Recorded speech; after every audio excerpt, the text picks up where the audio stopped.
नमस्कार दोस्तों, मेरा नाम है आशुतोष मांडके और आप देखना शुरू कर चुके हैं डायनामिक इम्पल्शन। आज के इस वीडियो में हम बात करेंगे 16 जून 2023 के करंट अफेयर्स की। और अब जब आपने रोज़ की तरह फाइनली आज भी थंबनेल पर क्लिक करके वीडियो देखने की शुरुआत कर ही दी है, तो अंत तक ही जुड़े रहिएगा हमारे साथ, क्योंकि आप सभी लोग अच्छे तरीके से जानते हैं ज्ञान को कभी भी अधूरा नहीं छोड़ना चाहिए। इसी के साथ पूरे फोकस के साथ शुरू करते हैं आज के इस वीडियो को हम सबसे पहली जानकारी के साथ। पहली जानकारी, भारत के सबसे बड़े तेल रिफाइनरों में से एक इंडियन ऑयल कॉरपोरेशन ने हरियाणा में एक विमानन ईंधन संयंत्र स्थापित करने के लिए अग्रणी टिकाऊ ईंधन प्रौद्योगिकी कंपनी लांजा जेट के साथ अपने सहयोग की घोषणा की है। सीधी बात बोली जाए तो इंडियन ऑयल कॉरपोरेशन जल्द ही हरियाणा में जो एक विमानन ईंधन होता है ना, आप सभी लोग जानते हैं एविएशन फ्यूल, उसका एक संयंत्र, एक प्लांट स्थापित करने वाला है। उसके लिए उन्होंने एक ईंधन प्रौद्योगिकी कंपनी है जिसका नाम है लांजा जेट, इसके साथ सहयोग की घोषणा की है। लगभग 23 बिलियन रुपए के निवेश के साथ में एक रणनीतिक साझेदारी का उद्देश्य है कि देश में एक स्थायी विमानन ईंधन के उत्पादन को बढ़ावा देना बहुत इंपॉर्टेंट है। आगे बढ़ते हैं। फिनो पेमेंट्स बैंक ने भारत का पहला व्यय खाता शुरू करने के लिए सिक्वोइया कैपिटल समर्थित फिनटेक हबल के साथ में सहयोग की घोषणा की है।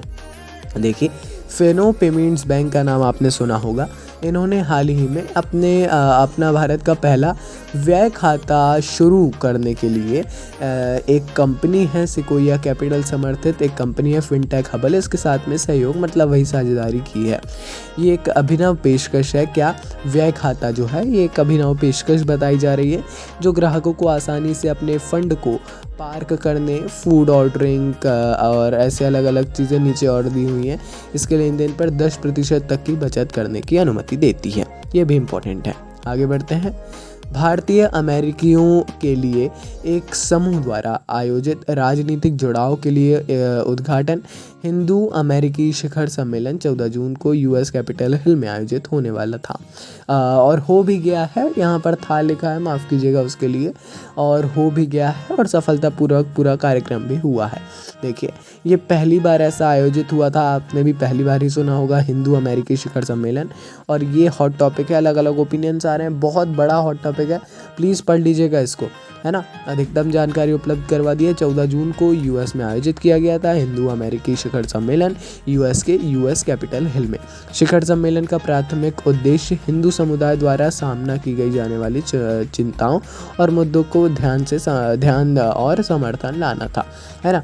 उसके लिए शिखर सम्मेलन आयोजित किया गया था। बहुत इंपॉर्टेंट है जैसा हमने बताया।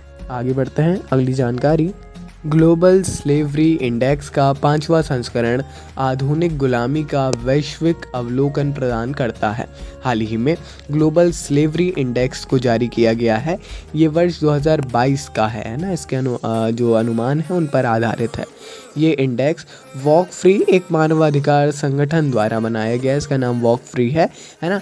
और यह International Labour Organization Walk Free और इंटरनेशनल ऑर्गेनाइजेशन फॉर माइग्रेशन द्वारा तैयार किए गए global estimates of modern slavery के डाटा पर आधारित है ये इस पूरे में।